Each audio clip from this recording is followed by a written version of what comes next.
పందులే గుంపులుగా వస్తుంది, సింహం ఒంటరిగా వస్తుంది. సినిమా డైలాగ్ కానీ చూస్తుంటే మాత్రం అది నిజమనిపిస్తుంది. అదే పార్లమెంట్ మార్చికి విద్యార్థులందరూ వెళ్తే మరి వీళ్ళు అంటున్న సింహం గుంపులుగా జట్ల సెక్యూరిటీతోని పార్లమెంట్ నుంచి బయటకు వెళ్ళిపోయింది. అసలు ఈ నిన్న ఢిల్లీలో జరిగింది విద్యార్థుల నిరసన కాదు.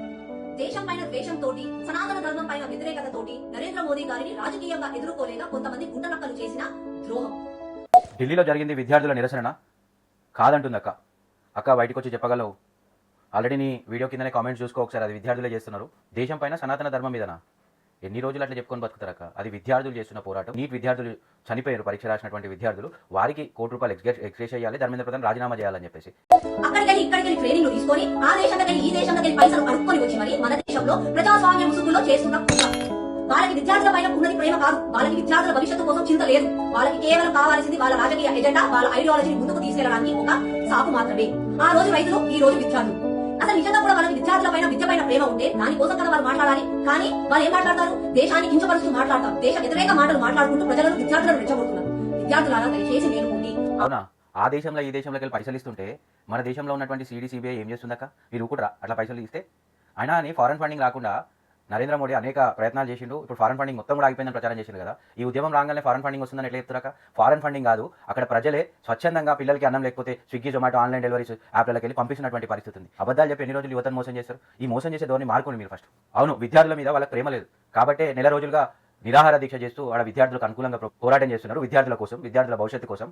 కానీ ప్రభుత్వం, అంటే మీ ప్రభుత్వం అదే విద్యార్థులను, అదే ఆందోళనకారులను లాఠీ చార్జీలు చేసి కొట్టిపించింది.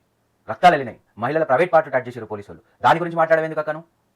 ఏమనంటే దేశద్రోహులు, గుంటనక్కలని మాట్లాడుతాను. గుంటనక్కలు పార్లమెంట్లో ఉన్నారు, ప్రజల మధ్యలో పోరాటాలలో ఉన్నది నిజమైన దేశాన్ని కించపరిచి మాట్లాడడం ఏంది? దేశాన్ని కించపరిచి మాట్లాడడం.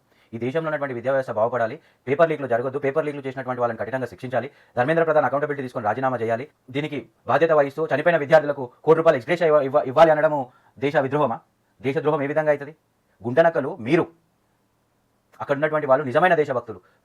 పోలీసులకు వీపులు చూపెట్టి లాఠీలు తిన్నటువంటి వాళ్ళు నిజమైన దేశం. ఇంట్లో కూర్చొని జడ్జ్ చేసేవాళ్ళు కాదు. అక్క, వాళ్ళు మాట్లాడుతున్నది దేశానికి వ్యతిరేకంగా కాదు, బీజేపీ ప్రభుత్వానికి వ్యతిరేకంగా.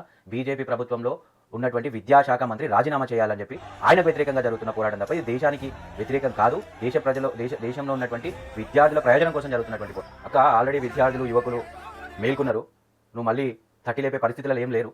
వాళ్ళు మేల్కొన్నారు. ఈ యొక్క ప్రభుత్వం హయాంలో జరిగినటువంటి పేపర్ లీక్లకు వ్యతిరేకంగా వాళ్ళ భవిష్యత్తు కోసం వాళ్ళు పోరాటానికి సిద్ధమైనరు, పోరాటం చేస్తున్నారు. కాబట్టి నువ్వు చెప్పాల్సింది ఏంటంటే మీ బీజేపీ నాయకులకు నువ్వు వెంటనే ఆ విద్యార్థుల సమస్యను పరిష్కరించండి, వాళ్ళ మీద లాఠీ చార్జీలు చేయకండి, వాళ్ళు మన దేశ పౌరులు అని మీరు చెప్పండి.